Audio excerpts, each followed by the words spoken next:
নমস্কার। ঠাকুর শ্রী শ্রী রামকৃষ্ণ পরমহংসদেব এবং মা শারদার চরণে আমার সশ্রদ্ধ প্রণাম জানিয়ে ভিডিওটা শুরু করছি। ভগবানের সৃষ্টিতে বৈচিত্র্য আছে, আর সেই জন্যই মনে হয় এক একটা মানুষ এক এক রকম। এক একজন মানুষের সঙ্গে কথা বললে দেখবেন মনে হবে যেন আপনার মনের সমস্ত দুঃখ, জ্বালা, যন্ত্রণা নিমেষে যেন প্রশমিত হয়ে যাচ্ছে। আর এক একজন মানুষ আছে যারা আপনাকে কারণে অকারণে বিদ্ধ করে। তবে শুনতে খারাপ লাগলেও দ্বিতীয় শ্রেণীর মানুষরাই কিন্তু বেশি, কারণ প্রকৃতিতে ভালো জিনিস সত্যিই কম। তবে মানুষের চরিত্র অনুযায়ী, তার ব্যবহার অনুযায়ী, তার জীবনযাত্রা অনুযায়ী কিছু কিছু বৈশিষ্ট্য তার মধ্যে দেখা যায়। আর সেই বৈশিষ্ট্য থেকেই কিন্তু আমরা বুঝতে পারি যে আমরা ঈশ্বরের কৃপা লাভ করছি না। ঈশ্বর কিন্তু আমাদের সংকেত দেয়। সেই সংকেতগুলো নিয়েই আজকের ভিডিওতে আলোচনা করব, যে সংকেতগুলো আপনার মধ্যে থাকলে আপনি বুঝতে পারবেন যে আপনি ঈশ্বরের কৃপা পেয়েছেন না পাননি। আশা করছি আজকের ভিডিও থেকে আপনি আপনার মনের সমস্ত প্রশ্নের উত্তর পেয়ে যাবেন। কিছু কিছু মানুষ আমাদের জীবনের অশান্তির কারণ হয়, তবে সেগুলো ভেবে দুঃখ পাবেন না। জানবেন, দুঃসময় কখনো কখনো আমাদের জীবনের উন্নতির রাস্তা খুলে দেয়। ভগবান যা করেন ভালোর জন্য করেন, আর সেই জন্যই তিনি সেই মানুষগুলোকে আপনাকে চোখে আঙুল দিয়ে দেখিয়ে দিচ্ছে যারা আপনার ক্ষতি করতে চাইছে, আপনার উন্নতির পথে বাধা। অতিরিক্ত অহংকার যেরকম পতনের লক্ষণ, তেমনি অতিরিক্ত সরলতাও কিন্তু বোকার লক্ষণ। ঠাকুর নিজে বলেছেন, ভক্ত হও কিন্তু বোকা হও না। সবাই বলে একজন জীবন থেকে চলে গেলে জীবন থেমে থাকে না। জীবন হয়তো থেমে থাকে না, সেটা জীবনের নিয়ম, কিন্তু সত্যি কথাটা একটাই, সেটা হলো জীবনে হাজার কেউ এলেও ওই একজনের শূন্যতা কেউ পূরণ করতে পারে না। জীবনে চলার পথে এই কথাটা সবসময় মনে রাখবেন যে যে কষ্ট দেয় আপনাকে, তাকে আপনি ভালোবাসতেই পারেন, সেটা আপনার ব্যাপার, কিন্তু যে আপনাকে ভালোবাসে তাকে আপনি কখনো কষ্ট দেবেন না। পৃথিবীতে নানান ধরনের প্রাণী আছে, তাই পৃথিবীর কাছে আপনি হয়তো কিছুই নয়, কিন্তু কারোর কাছে আপনি হয়তো তার পৃথিবী। তাই নিজের জন্য না হলেও তার জন্য বাঁচুন। কষ্ট কখনো কারোকে কষ্ট দেয় না, সুখী মানুষকে কষ্ট দেয়। তাই সুখের পেছনে ঘুরে ঘুরে সময় নষ্ট করা মানে দুঃখকে আমন্ত্রণ জানানো। একটা কথা বলুন তো, সোনা এবং লোহা কোনটি বেশি মূল্যবান? সবাই বলবেন সোনা, ঠিকই, কিন্তু সোনা আমরা কোথায় রাখি? লোহার সিন্ধুকে রাখি। তাহলে কার ওপর আমরা ভরসা করি? সোনার ওপর ভরসা করি না লোহার ওপর ভরসা করি? তাই ভরসা করার আগে যাচাই করে নিন যে সে ভরসা করার যোগ্য কিনা। ভগবান বলেন, রাতে ঘুমোতে যাওয়ার আগে সবাইকে ক্ষমা করে দাও, তাহলে তুমি ঘুম থেকে ওঠার আগে আমি তোমাকে ক্ষমা করে দেব। আপনার কথায় যদি কোনো ব্যক্তি মনে কষ্ট পেয়ে থাকেন, তাহলে মনে মনে আপনি তার কাছে ক্ষমা চেয়ে নিন। আর যদি আপনি কারোর দ্বারা কষ্ট পেয়ে থাকেন, তাকে পারলে ক্ষমা করে দিন, তবে অযোগ্য ব্যক্তিকে কখনো ক্ষমা করবেন না। প্রার্থনা এবং ধ্যান দুটোকেই জীবনে অপরিহার্য করে নিন, কারণ প্রার্থনার মাধ্যমে ভগবান আপনার কথা শোনেন, আর ধ্যানের মাধ্যমে আপনি ভগবানের কথা শোনেন। গীতায় বলছে, যদি কোনো ব্যক্তির মধ্যে ভালো কিছু দেখতে পান, তাহলে ভালো সে নয়, ভালো আপনি, কারণ তার ভালো দিক দেখার দৃষ্টি আপনার কাছেই আছে। যারা খারাপ মানুষ, দুর্বৃত্ত মানুষ, তাদেরকে উপদেশ দিয়ে কোনো কাজ হবে না। যদি হতো তাহলে কৃষ্ণের উপস্থিতিতে মহাভারতের যুদ্ধ হতো না। আমাদের কাছে যেটা আছে তার আনন্দ তখনই আমরা উপভোগ করতে পারবো যখন সেই চিন্তা ছেড়ে দেব যে আমাদের কাছে ঠিক কি নেই। যে কোনো সমস্যার দুটি সমাধান আছে। প্রথমটি হাল ছেড়ে দেওয়া, দ্বিতীয়টি সমস্যার মোকাবিলা করা।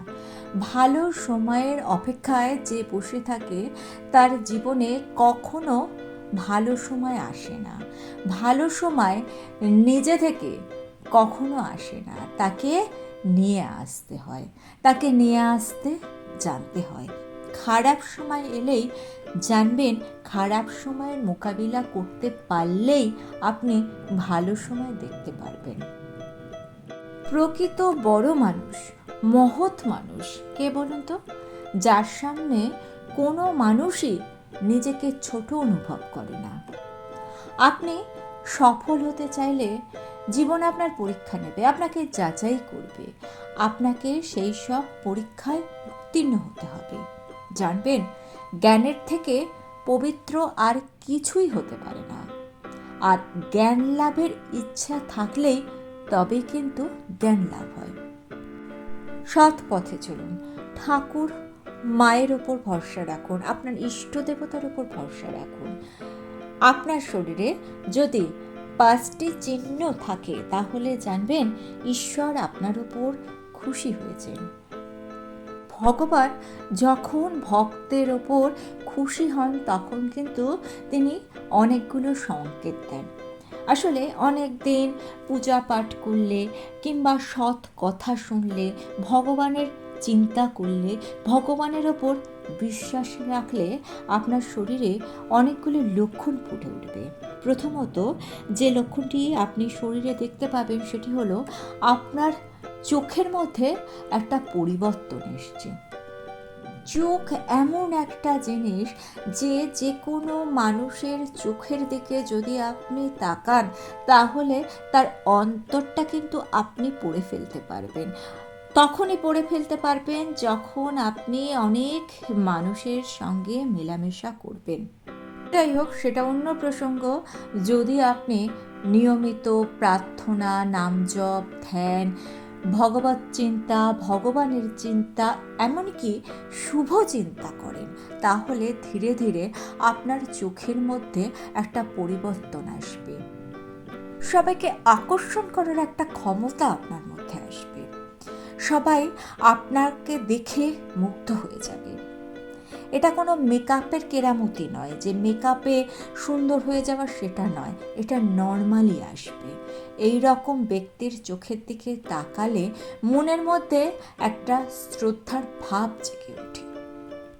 একটা জিনিস লক্ষ্য করবেন, আপনার মনে যদি কোনো অশান্তি হয় সেক্ষেত্রে আপনি ঠাকুর এবং মায়ের ফটোর দিকে যদি এক দৃষ্টে তাকিয়ে থাকেন দেখবেন আপনার মনের সমস্ত অশান্তি দূর হয়ে যাচ্ছে। আপনি তো একটা ফটোর মধ্যে দিয়ে তাদের দেখছেন, তাদের চোখের দিকে তাকাচ্ছেন, তাহলে কি আছে তাদের চোখের মধ্যে যে আপনার মনকে শান্ত করে দিচ্ছে? তারা অবতার ছিলেন, তারা এখনও সূক্ষ্ম শরীরে এই প্রকৃতিতে আছেন, তাই তারা আমাদের মনে এই প্রশান্তির সৃষ্টি করছেন। আর আপনি যদি তাদের ভক্ত হয়ে থাকেন আপনার মধ্যেও সেই লক্ষণ দেখা যাবে। আপনার চোখের দিকে তাকালেও মানুষের মনে মুগ্ধতা আসবে। দ্বিতীয়ত, আপনার মুখমণ্ডলের মধ্যে একটি দিব্য ভাব প্রত্যক্ষ করা যাবে। এ ব্যাপারে শাস্ত্রে বলা হচ্ছে যখন কোনো ব্যক্তি ভগবানের অত্যন্ত প্রিয় হয়ে ওঠে, অর্থাৎ ভগবান যখন কোনো ব্যক্তির ওপর কৃপা করে সেই ব্যক্তির রূপের মধ্যেও পরিবর্তন লক্ষ্য করা যায়। কারণ আধ্যাত্মিকতার কারণে তার মধ্যে এই ধরনের পরিবর্তন আসা শুরু করে এবং তার মুখের এই দিব্য ভাবের কারণে প্রত্যেকটা মানুষ তার মুখের দিকে তাকালে আকর্ষণ বোধ করে। কিছু কিছু মানুষ আছে দেখবেন, সুন্দরী বলতে যা বোঝায় তা কিন্তু নয়, কিন্তু তাদের মধ্যে একটা স্নিগ্ধতা যেন সব সময় বিরাজ করে। এইটাই হচ্ছে দ্বিতীয় গুণ। তৃতীয়ত, আপনার চিন্তা, আপনার কথাবার্তার মধ্যে পরিবর্তন আসবে। দেখবেন আগে হয়তো আপনার খুব রাগ হতো, কেউ কিছু বললেই আপনার প্রচণ্ড রাগ হতো, এখন সেই রাগটা আর হয় না। আপনি খুব সহজভাবে সব কিছুকে নিতে পারেন। হয়তো একটা সময় ছিল যে আপনি খুব উত্তেজিত হয়ে যেতেন, কিন্তু এখন আর হন না। এখন আপনার মন শান্ত হয়ে গিয়েছে। জানবেন ভগবানের কৃপা হয়েছে আপনার ওপর, সেই জন্যই আপনার মন শান্ত হয়ে গিয়েছে। চতুর্থ যে সংকেতটি সেটা হচ্ছে, ধরুন আপনি কোনো পশু পাখির কাছে গেছেন। অনেক সময় দেখবেন অনেক পশু, মানে ধরুন ষাঁড়মেয়রা হয়তো প্রচণ্ড হিংস্র, সবাই তাকে ভয় পায়, কিন্তু আপনি যখন তার সামনে যাচ্ছেন সে শান্ত হয়ে যাচ্ছে। পশু পাখিদের কিন্তু সেন্স আছে, তাই দেখবেন অনেক সময় ওরা আপনাকে দেখে নিজে থেকে আপনার কাছে চলে আসছে, আপনার কাছে এসে আদর খাওয়ার চেষ্টা করছে। আপনি ওকে খেতে দিতেই দেন না, কিংবা দেখবেন আপনি হয়তো কোথাও বেড়াতে গিয়েছেন, সেখানে যে আশেপাশে পশু পাখিগুলো আছে সেগুলো তো আপনাকে চেনে না, কিন্তু তারা আপনার কাছে চলে এলো, মনে হলো যে আপনার সঙ্গে কত দিনের তাদের পরিচয়। কেন জানেন? ভগবানের আশীর্বাদ, দিব্য শক্তি আপনার মধ্যে আছে। সেই দিব্য শক্তি পশু পাখি অনুভব করতে পারে এবং তারা আপনার কাছে থাকতে চাইছে, ওরা আপনার কাছে থেকে আনন্দ পেতে চাইছে। আর এটা আমি পার্সোনালি বলবো যে আপনি প্রকৃতির পশু পাখিদের ভালোবাসুন। ওদেরকে ভালোবাসার মধ্যে দিয়ে না যে আনন্দ আছে না, সে আনন্দ কোথাও আপনি পাবেন না। ভগবানের কৃপা আপনার ওপর আপনি এসে পড়বে দেখবেন। পঞ্চমত, দেখবেন কোনো কারণ ছাড়া এক এক সময় আপনার মনটা খুব ভালো হয়ে যাচ্ছে। জানবেন ভগবানের আশীর্বাদ আপনার ওপরে আছে।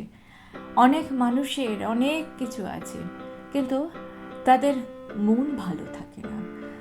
তারা আনন্দ খুঁজতে যাচ্ছে, চতুর্দিকে আনন্দ খুঁজে পাচ্ছে না, আর আপনি ঘরের এক কোণায় বসে কিংবা ঘর থেকে একটু বেরিয়েই আনন্দকে খুঁজে পাচ্ছেন। তার মানে কিন্তু ভগবানের কৃপা আছে আপনার উপর। ভগবানের ওপর বিশ্বাস রাখুন, সমস্ত পরিস্থিতিতে ভগবানের ওপর বিশ্বাস রাখুন, সৎ পথে চলুন। কারোর ভালো করতে না পারেন, কারোর ক্ষতি করবেন না। অবলা জন্তু জীব কারুকে কোনো আঘাত দেবেন না। দেখবেন ভগবান আপনার সাথে আছে। জীবনে খারাপ পরিস্থিতি আসতেই পারে, ওটা জীবনের নিয়ম, কিন্তু সেই খারাপ পরিস্থিতিতেও ভগবান দেখবেন আপনাকে ঠিক উদ্ধার করবেন, যদি আপনি সঠিক পথে চলেন। আর ভিডিওটা যদি আপনার ভালো লেগে থাকে, একটা লাইক দিয়ে চ্যানেলটিকে সাবস্ক্রাইব করে নিয়ে পাশে থাকা বেল আইকনটা প্রেস করে দিয়ে অল অপশনটা ক্লিক করে দেবেন। তাহলে যখনই নতুন কোনো ভিডিও আপলোড করব তার নোটিফিকেশন আপনাদের কাছে পৌঁছে যাবে। ঠাকুর ও মায়ের চরণে প্রণাম জানিয়ে আজকে এই পর্যন্তই। Thanks for watching.